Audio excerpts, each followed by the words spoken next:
네, 여러분들과 함께 증권시황 함께 살펴보도록 하겠습니다. 우선, 그래도 막판에 약간 올라갔는데? 뭐야? 살짝 올라갔다. 미국 증시. 어? 네, 나스닥이 0.07, S&P 500이 0.24, 너셀도 0.46 올라갔는데? 다우가 0.02, 빅스 지수는 살짝 떨어졌고. 잠시만요. 증권, 제가 마감 시황을 좀 체크를 했었는데, 근데 아까 전에는 살짝 빠지긴 했었는데 S&P 500이 뭐 마이너스 예를 들어서 0.01% 하락 좀 빠진 건 있었는데 지금은 올랐네. 네, 여하튼간에 살짝쿵 올라왔다요. S&P 500도 0.24, 나스닥이 0.07, 막판에 살짝 올라온 게 있네. 다우가 0.02, 노셀이 0.45. 네, 유럽 지수도 괜찮죠. 우선 영국만 살짝 빠졌는데 뭐 많이 빠진 것도 아니에요. 마이너스 0.01이니까. 스톡스 유럽 증시는 요새 계속 올라가요. 그쵸? 0.31은 올라갔고. 이탈리아 MIB 지수 0.59 상승. 독일의 닥스 지수가 0.20. 프랑스도 0.2 하나로 올라갔고. 그래서 오늘 증시를 보시게 되면은 어쩐지 나스닥의 그 상승 종목 개수가 하락 종목 개수보다 더 많았죠. 1606개가 상승했고요. 1523개가 하락을 했어요. 약간 상승한 부분이 있고, 그리고 섹터로 보게 되면은 에너지 섹터가 많이 올라왔습니다. 요거는 이제 어떤 이슈가 있냐면은 우크라이나가 러시아에 있는 송유관을 공격했다는 소식이 있어요. 그걸로 인해 가지고 유가 상승. 지정학적 리스크죠. 멀티러즈도 올라갔고 유틸리티. 근데 세미컨덕터 반도체도 살짝 올라가긴 했네. 근데 시간이 이제 이게 4시쯤이니까 약간 지금 바뀌었을 수도 있을 것 같아요. 근데 제가 오늘 방송 제목에다가 미국 증시는 관세, 금리, 실적 변수로 혼조세라고 했잖아요.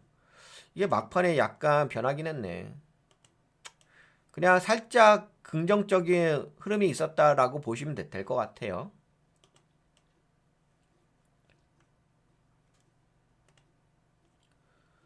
네, 올라갔네. S&P 500도 0. 여기요, 변동. 0.25 올라갔지. 다우도 0.02. 나스닥 100도 0.23. 나스닥 종합지수 0.07. 너셀도 0.50. 너셀이 올라갔으니까. 그리고 에너지 섹터 아까 말씀드렸고 왜 올라갔는지. 근데 여기에 빠진 부분이 커스터머 디스크레션이 이미 소비재 쪽 빠졌다. 그 테슬라 빠졌나 보다요. 커뮤니케이션 서비스 쪽. 오늘은 좀 특이한 게 커뮤니케이션 서비스 쪽이 좀 많이 빠졌어요. 마이너스 1.16. 그래서 어떤 이야기가 있냐면은 좀 잠깐만. 이게 맞나? 맞지? 네. 오늘 그 약세 업종 커스터머 디스크레셔널이 이미 소비했죠? 선택 소비재. 뭐 안 사도 되는 거. 근데 사치 소비재 이렇게 이야기도 하죠. 1% 정도 하락했고 잠깐만 이게 빠졌을 것 같은데 테슬라. 그렇죠. 테슬라가 살짝 빠졌죠. 많이 빠진 거는 아닌데 살짝은 조정받았다. 그리고 그동안 잘 올라갔던 메타 플랫폼스 메타가 하락을 했습니다. 근데 메타가 많이 하락했네요. 그동안 꾸준하게 올라갔었잖아요. 메타가. 나라고 봐. 그치? 5일선 타고 올라갔었는데 약간 아직까지 21선까지 내려온 건 아닌데 롱바디에 내린 캔들 나왔네요.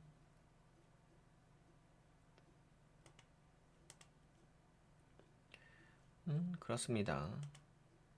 그러면서 이제 여기 커스터머 디스크셔너리하고 커뮤니케이션 서비스 쪽이 좀 빠졌다는 거. 헬스케어 쪽도 살짝 빠졌다고 나오기는 하네. 뭐 그렇게 많이 빠진 건 아니니까. 뭐 그닥 큰 변동성은 없고요. 그냥 눈에 띄는 것은 에너지 섹터가 좀 많이 올라갔다는 거. 1.37. 아까 이제 말씀드린 것처럼 우크라이나가 러시아에 있는 송유관을 공격했다는 소식이 있어요. 그건 조금 이따가 자세하게 이야기해 드릴게요. 시간 나면은. 마이크로소프트가 0.30, 테슬라가 마이너스 0.47, 메타가 마이너스 2.76, 구글 마이너스 0.57, 엔비디아가 근데 엔비디아 지금 살짝 빠지던데. 하여튼 아니 뭐 0.40. 그러니까 결국에는 오늘은 약간 혼조세요. 뭐 특이한 것은 여기 보시다시피 에너지 쪽 지정학ral 리스크 이슈로 인해서 엑스모빌이 1.75 올라갔다는 거. 그렇습니다. 그 다음에 나스닥 지수를 좀 볼게요.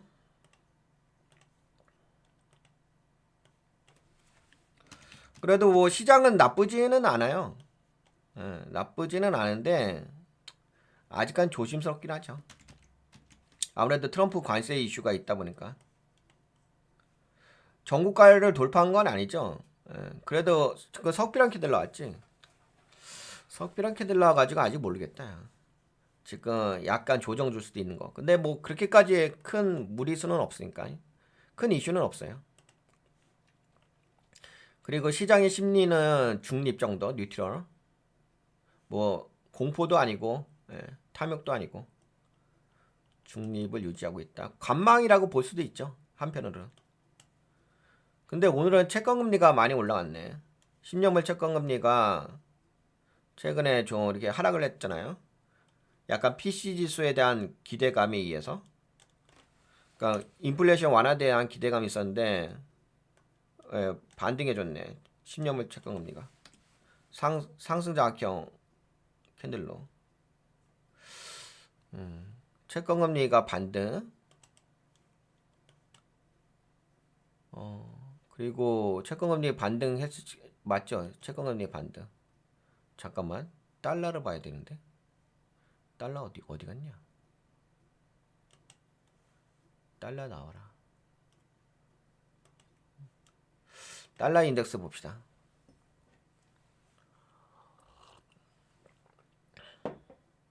달러 인덱스가 살짝금 반등해줬겠죠? 왜냐면 10년물 채권금리가 올라갔으니까 채권금리가 올라가게 되면은 달러가 올라가죠. 그렇죠? 달러가 반등 살짝 해줬다. 그치? 상승 이니티형 캔들 나왔다.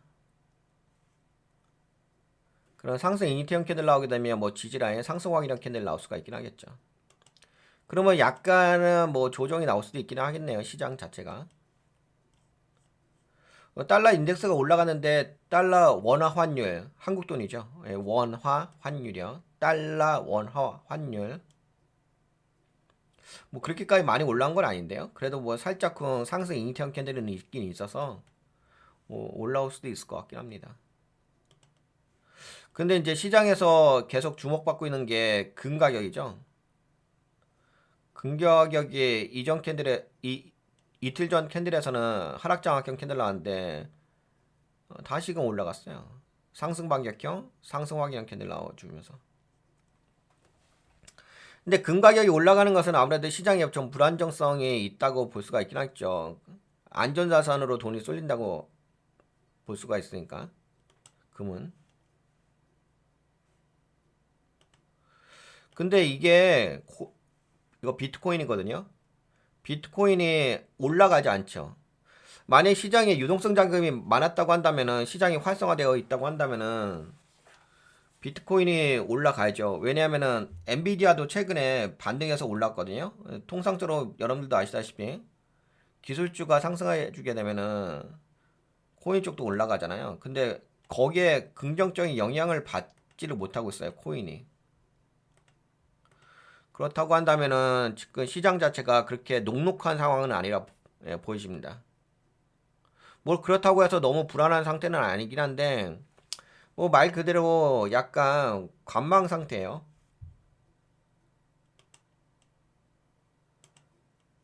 약간은 조심스러운 면도 있죠. 왜냐면 주식을 하는 입장에서는 이럴 때는 약간 조심스럽게 좀 바라볼 필요도 있죠. 항상 리스크 매니지먼트가 중요한 거니까. 주식을 하는 입장에서는. 그리고 아까 말씀드린 것처럼 브렌트유가 살짝금 반등. 이건 이제 우크라이나가 러시아에 있는 송유관, 카자흐스탄 송유관을 공격했다는 소식이 있습니다.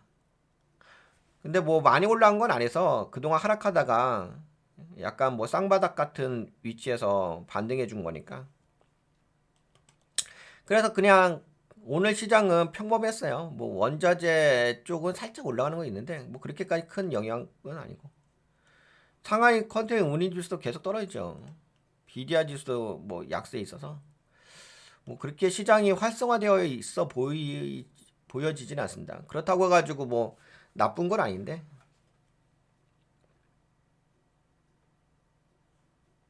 금 가격이 올라가 유가 이거 다 봤죠. 이 정도면 뭐 아실 거고 전반적인 증권 지표를 같이 봐왔고 그다음에 이제 정리된 자료 갖다가 이야기 좀 해볼까요?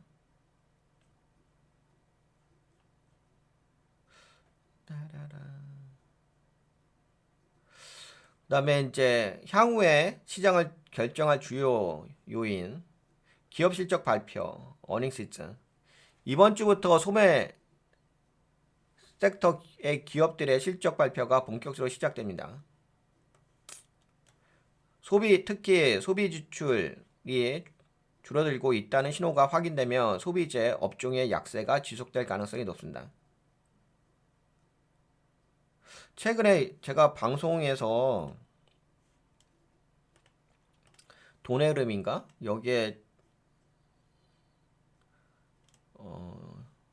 그쵸 이거 하나 올려드렸죠. 미국의 소매 판매 감소 요 경제지표 관련해서 좀 소개를 해드리긴 했었어요. 근데 소매 판매가 감소하게 되면은 이제 이게 소비 섹터잖아요. 리테일이니까. 그러면은 이번 주에 발표되는 소매 기업들의 실적 발표가 뭐 긍정적으로 나와도 전망치가 안 좋게 나오게 되면은 뭐 시장은 조정을 줄 수가 있긴 하겠죠. 그렇습니다. 이거 미국 증시에 대해서 말씀드렸고 오늘 미국 증시에 뭐 특별한 건 없었어요. 그리고 유럽 증시. 유럽은 어제와 마찬가지예요. 유럽은 지금 지속적으로 상승하고 있죠. 예, 우선 독일, 계속 올라가죠. 독일 지수. 네, 0.20. 프랑스 깎그 지수도 최근에 하락했다가 반등 많이 해주죠. 그 다음에 유럽 지수. 네, 유럽 스톡. 예, 계속 올라가죠. 근데 유럽 증시가 최근에 이렇게 강세인 이유는 당연히 경제가 좋으니까 올라가겠죠. 네, 유럽 증시는 2월 18일 이거 새벽이니까 최신 자료입니다. 국방 관련 주식의 강세가 이어지면서 상승 마감을 했다.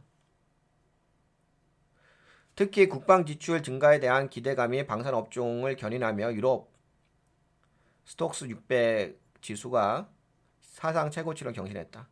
뭐 연일 사상 최고치죠. 스톡스 600 방위산업 및 항공우주 지수도 1% 추가 상승했다. 폴란드 방산업체 루바와는 14% 급등하며 최대 상승률을 기록했다. 독일 방산업체의 주가도 2.7% 상승했다. 네, 유럽 증시는 최근 방산 및 근데 이게 방산으로만 올라가는 건 아니고요. 그동안 뭐 워낙 좋았어요. 유럽의 경제가 너무 좋기 때문에 지속적으로 좀 올라가고 있고 뭐 소비 그러니까 지금은 그런 게 있잖아요. 이게 올라갈 때마다 상승하는 견인 섹터가 있잖아요. 그 전에 뭐 럭셔리 제품이 많이 팔려가지고 그 실적이 좋게 나와가지고 럭셔리 제품들 그런 실적 긍정적인 실적 발표로 인해 가지고 주가 상승했다는 소식. 근데 최근에는 이제 방산 및 국방 지출 증가에 따른 기대감에 의해서 올라간 거지. 이번 방산주 강세의 주요 배경은 유럽 각국의 국방비 증액을 논의하고 있는 점.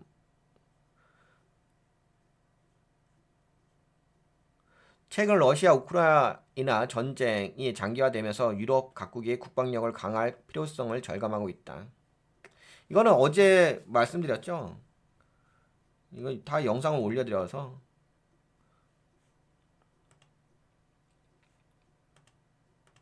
네, 돈의 흐름에 어제 그 미국과 러시아 우크라 평화 협상에서 유럽 배제 위기가 있었습니다. 그래서 유럽은 유럽에 있는 나라가 스스로 지켜야 한다는 인식에 공감을 이루면서 프랑스 파리에서 유럽 지도자들이 긴급 정상회의를 개최했으며 국방비 지출 확대는 공감했지만 공감했다는 거죠. 근데 아직까지는 여러 가지 이견이 있나 봐요. 평화 협상 이후 우크라이나의 평화 유지군을 파견할지 여부는 의견 차이를 보이고 있다. 유럽은 미국이 러시아와 단독으로 전쟁 종식을 논의하는 점에 대해 불쾌감을 표했으며 자체적으로 국방력을 강화해야 한다는 공감대가 형성되고 있다. 네, 이렇게 가지고 유럽 증시가 올라갔다는 거. 근데 이게 단순하게 뭐 이것 때문에 올라간 건 아니에요. 워낙 유럽 경제가 좋습니다. 근데 유럽 경제가 나쁘다고 이야기하는 사람들은 그건 GDP 관점에서 이야기하는 거고, 그거는 이제 한 단면만 보는 거고. 임금 상승률이 높잖아요. 유럽은. 임금 상승률이 높다는 얘기는 소득이 높다는 거고, 소득이 높다는 얘기는 소비를 할 수 있는 여력이 있다는 거겠죠. 그리고 최근에 이제 금리 인하도 했고,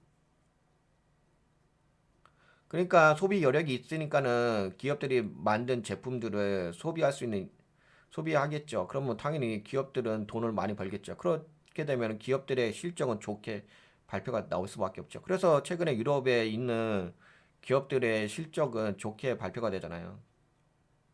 그러니까 올라가는 거지. 그러니까 뭐든지 소득이 우선인데, 예, 안타깝게도 한국은 그냥 GDP만 아는 게 GDP밖에 없으니까는. GDP는 국내 총생산이란 거예요. 그거는 이제 기업 입장에서 얼마만큼 이제 제품을 많이 생산했냐 그걸 이야기하는 거예요. 근데 제품을 많이 생산하면 뭐 합니까? 그걸 소비를 해주지 않으면은 실제적인 수익으로 돌아가지 않는 건데. 그래가지고 그 연말에 그거 하잖아요. 기업들이 재고 조정하잖아요. 연말 정산한다 뭐 그런 이야기도 있고 재고 조정하잖아요. 예. 그래서 이제 실적이 안 좋게 나오죠. 연말 되면. 그래서 한국의 기업들은 연말에 그 주가가 떨어지죠. 통상적으로. 과장했다가. 네, 호주의 그 중앙은행에서 기준금리를 인하했다는 소식이 있습니다. 25bp 인하해가지고 4.1%로 조정했다는 거. 이번 금리 인하는 2019년 이후 4년 만에 처음으로 시행된 인하 조치라고 하네요.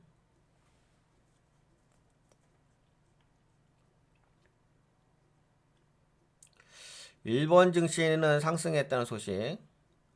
한국 증시도 연일 좀 상승하고 있죠. 한국 증시를 좀 볼까요?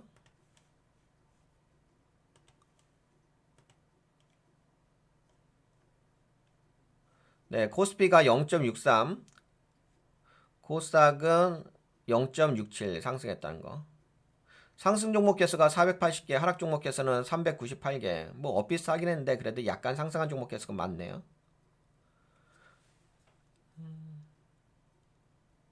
코스닥 0.67인데 상승 종목 개수가 900개, 하락 종목 개수도 690개 정도 있었습니다. 약간 더 코스피 코스닥 상승 종목 개수가 약간 더 많았다는 거 몇백 개. 한국도 어제는 그 우주 항공 하나 에어로스페이스 이런 관련된 종목이 좀 올라오긴 했네요. 근데 뭐 전반적으로 요새 한국 증시가 반등하면서 올라가고 있어가지고 아무래도 좀 환율의 영향이 좀 있는 듯 싶습니다. 최근에 미국의 달러가 약세의 모양새가 있었잖아요. 그래서 어느 정도 이게 뭐 안정됐다고 보기는 어려운데 1440원이니까 뭐 그나마 이 정도면 뭐 현재로서는 선방하고 있다가 보는 거죠. 그러면서 뭐 최근에 한국 증시는 이렇게 좀 반등해주고 있습니다. 네, 지속적으로 올라가고 있죠. 어제도 상승했고 지금 본 건 코스닥이고요. 요거는 코스피. 코스피도 네, 지속적으로 상승해주고 있습니다. 수급을 보게 되면은 뭐 기관계 물량은 들어오고 외국인 물량도 들어오네요. 근데 개인들이 좀 매도 때리죠. 한국은 참 그런 게 있네요, 진짜. 네, 개인들이 매도 때리면은 네, 지수가 올라갑니다. 개인들이 매수하면 지수가 좀 떨어지고. 최근에 외국인들이 또 들어오면서 지수가 계속적으로 상승을 견인하고 있습니다. 수급에서 이야기하는 거예요. 그냥 수급의 관점에서. 코스닥은 그래도 얼추 코스닥은 개인들이 어느 정도 들어온 것도 있긴 있네요. 최근에는 외국인들이 들어오고 있지만. 네, 여튼간에 뭐 지수는 지속적으로 한국 지수는 올라가고 있어서 좋아요. 지금 되게 매우 강하게 움직이고 있죠. 내란 사태 이후로 좀 많이 빠졌다가 지금 약간 어떤 느낌이냐면은 지금 윤석열 탄핵 관련된 재판이 진행되고 있잖아요. 그 부분이 이제 막바지로 도달하고 있어가지고 탄핵될 가능성이 매우 높다라고 하죠. 그래서 3월 초 정도 되면은 탄핵에 대한 결론이 나올 거다. 그거에 대한 기대감이로 해가지고 한국 증시는 안정을 찾아가고 있습니다. 그래서 제가 항상 말씀드리는데 이분들에게 감사해야 된다는 거죠. 키세스. 그쵸? 제가 말씀드렸잖아. 이분들이 계시기 때문에 이때 당시 떨어지게 저는 주가 올라갈 거라고. 그리고 만약에 올라가지 못한다 하더라도 긍정적인 마인드를 잊지 마시라. 근데 실제적으로 올라가잖아. 그렇죠? 그렇습니다. 그러면은 한국 증시 이야기해드렸고 아시아 증시는 뭐 특별한 건 없어요. 주로 아시아가 메인이 돼서 움직이는 경향은 별로 없습니다. 간혹가다 이제 중국이 메인이 될 때가 있긴 있는데 쭉 살펴볼까 이거 현물 지수인데 근데 뭐 그렇게까지 뭐 다우존스가 많이 올라가는 것 같지는 않은데 그냥 반등해 준 거지. 그치? 물론 이제 한 번 더 치고 올라가면 신고가 줄 수가 있긴 있는데 근데 유럽 같은 경우는 지속적으로 상승 추세를 유지하잖아요. 근데 다우는 그런 모양새는 아니죠. 나스닥도 마찬가지예요. 나스닥도 지금 그냥 행보성이죠. 플래그 패턴이잖아요.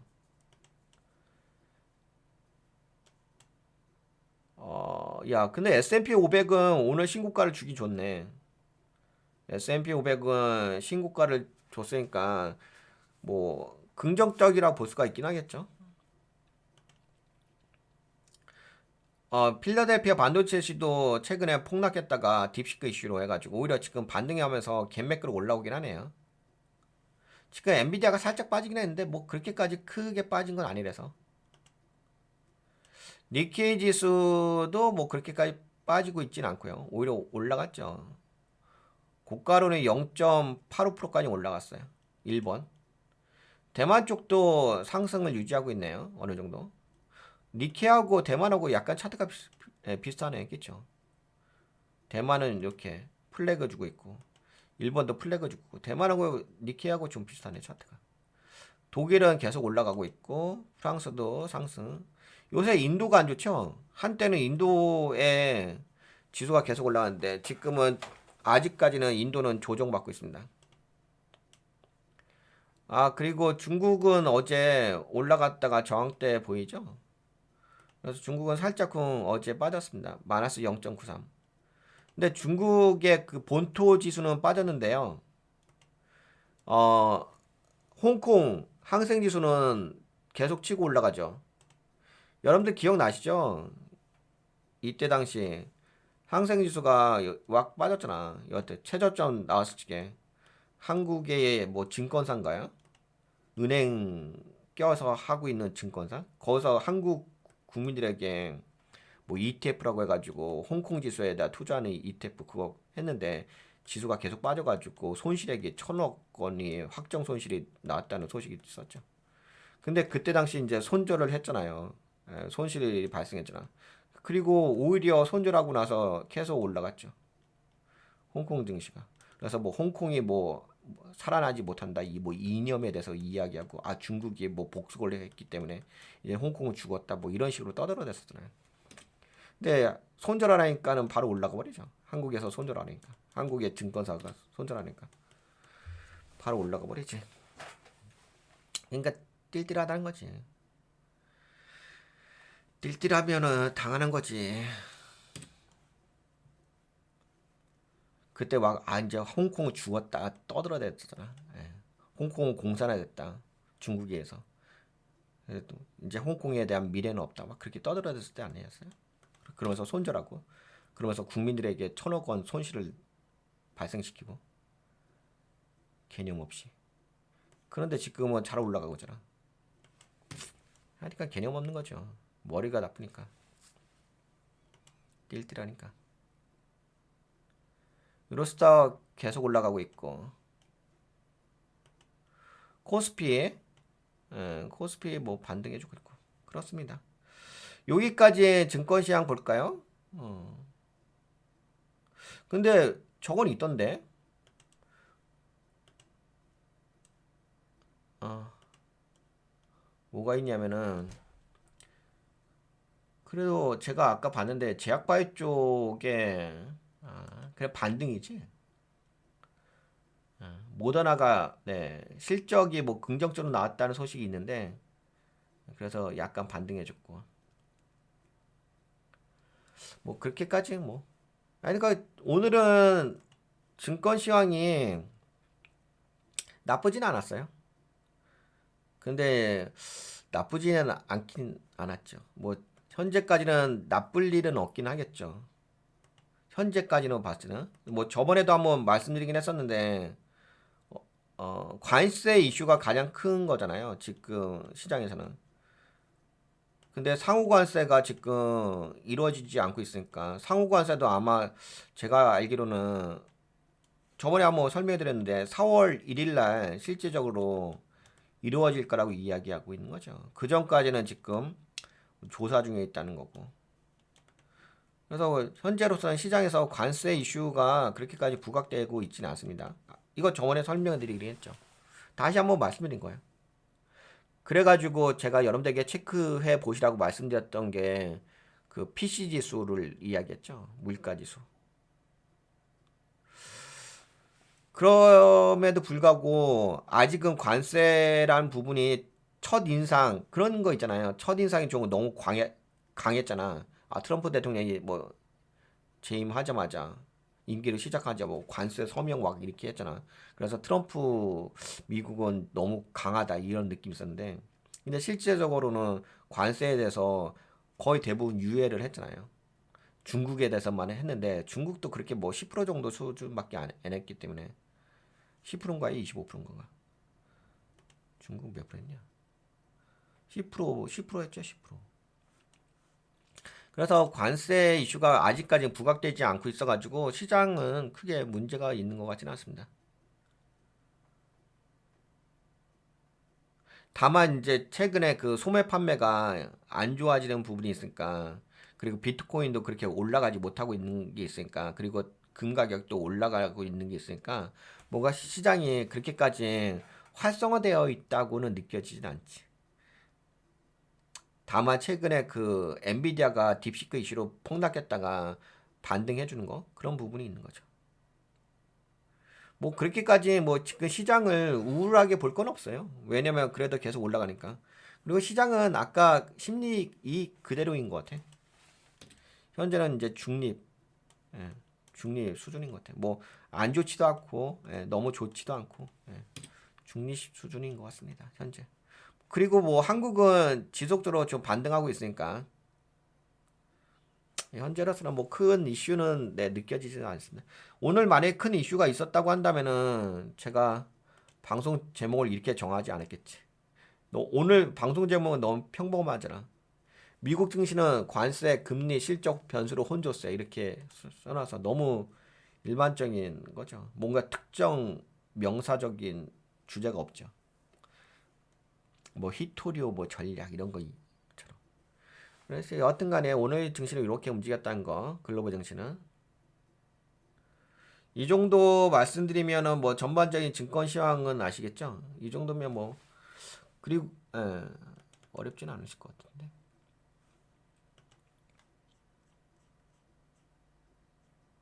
네, 이런 이야기였어요. 이게 지금 요거 그냥 살짝 말씀드리자면 메타가 상승하다 중단했잖아요.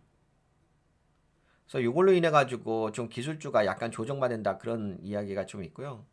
에너지 쪽은 오늘 올라가 가지고 할리버튼이라든지 에너지 관련된 종목이 좀 많이 발레로 에너지라든지 좀 강한 상승이 있었다는 소식. 그리고 투자자들은 관망세, 웨이트 앤 씨 어프로치라고 하네요. 현재 투자자들이 이게 RBC 캐피털 마켓의 분석인데요. 현재 투자자들이 관망세, 웨이트 앤 씨를 취하고 있다. 트럼프 행정부의 경제 정책 변화와 최근 발표된 기업 실적을 분석하면서 신중한 태도를 유지하고 있다는 의미. 현재 상황, 시장 상황을 지켜보고 있는 것. 하여튼간 좀 관망하고 있다는 이야기죠. 주요 변수들은 이제 연준의 금리 정책. 근데 요거는 당장의 금리 정책은 나올 건 없죠. 다만 이제 중간중간에 그 물가지수 발표하게 되면 연준 인사들이 나와서 금리 앞으로 어떻게 될 것인지 그거에 대해서 좀 물가에 대한 평가를 하는 부분이 있긴 있지만 그런 발언들이 약간 시장에 영향을 줄 수도 있고 그다음에 실적 시즌, 어닝 시즌. 근데 이제 이번 주부터 소매업 리테일 기업들의 발표가 있고요. 실적 발표. 근데 아까 이야기한 것처럼 소매 판매 지수가 좀 안 좋게 나와가지고 과연 어떻게 가이던스라든지 실적은 좋게 나올 수 있다 하더라도 다음 분기 가이던스가 안 좋게 나오게 되면 좀 주가가 빠질 수가 있긴 하겠지. 그다음에 무역 정책 변화, 관세 관련된 이슈인데 아직까지는 관세에 대해서 특별하게 에, 지금 공격적으로 하고 있지는 않습니다. 트럼프 대통령이. 그래 결국에는 뭐 지금은 이거예요. 관망세의 모양새입니다. 현재 시장은 불확실성이 높은 국면에 있다라고 볼 수 있어요. 왜냐면은 지금 금가격이 계속 올라가잖아. 코인이 올라가야 되는 건데 시장이 좋았다면 코인이 올라갔어야 되는 건데 코인이 안 올라가고 금가격만 올라가잖아.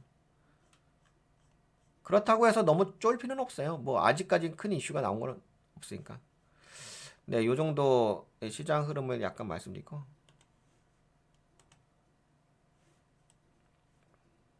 이 정도면 뭐 분위기는 아시겠죠?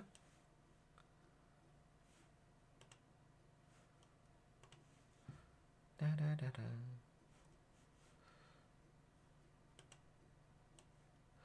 엔비디아는 그냥 기술적 흐름이에요. 엔비디아는 올라왔다가 네 저항대 단기 저항대 여기 갭 메꿨네요. 엔비디아는 야 진짜 갭 메꿨다. 여기 딥시크 이슈로 빠졌는데 갭 메꾸로 올라왔어. 갭 메꿨네. 갭 메꾸고서 저항대 걸려갖고서 지금 약간 석비랑 캔들의 모양새가 있긴 있네. 그렇습니다. 여기까지 증권시장 볼게요.